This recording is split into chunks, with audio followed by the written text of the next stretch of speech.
sa disparition a provoqué une vive vague d'émotions à travers le monde. Lisa Marie Presley est décédée à l'âge de 54 ans jeudi 12 décembre 2023 des suites d'une crise cardiaque, quelques heures seulement après une apparition où elle semblait déboussolée et confuse lors de la dernière édition des Golden Globes, cérémonie durant laquelle le film Elvis, narrant la vie de son père, était en lice. Des derniers instants au cours desquels la chanteuse était particulièrement triste.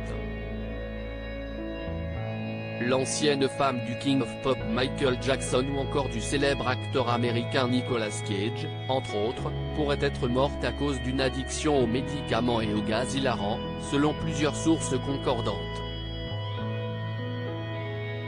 Elle laisse derrière elle deux jumelles, Finlay et Harper, qu'elle avait eues en 2008 avec son ex-mari Michael Lockwood, ainsi que sa fille Riley Keough, issue de son union avec Danny Keough. Si les hommages se sont multipliés depuis l'annonce de sa mort, une ultime cérémonie sera organisée pour célébrer la mémoire de Lisa Marie Presley.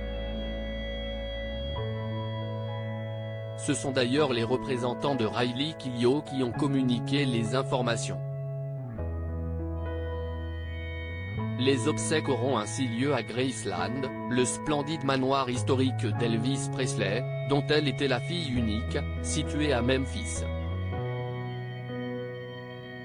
Un monument historique national. Elle sera ainsi enterrée aux côtés de Benjamin Keough, son fils et frère de Riley, qui s'est donné la mort avec une arme en feu en 2020 alors qu'il était âgé de 27 ans.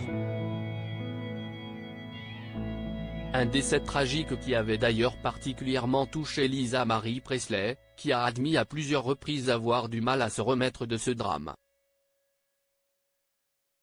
Le manoir de Graceland est un lieu particulièrement symbolique puisque c'est ici que la famille Presley s'est installée.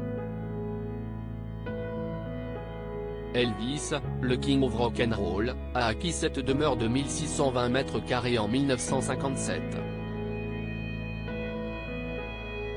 Il s'agit également de la première maison d'artistes à être déclarée monument historique national. Lisa Marie Presley y a vécu durant son enfance et en a hérité au moment de la mort de son père, tout comme plusieurs millions de dollars qu'elle a perdus au fil des ans.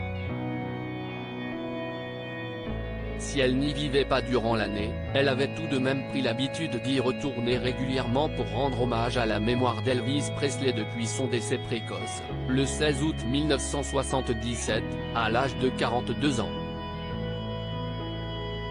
Finlay, Harper et Riley, les trois filles de Lisa Marie Presley héritent à leur tour du manoir de Graceland.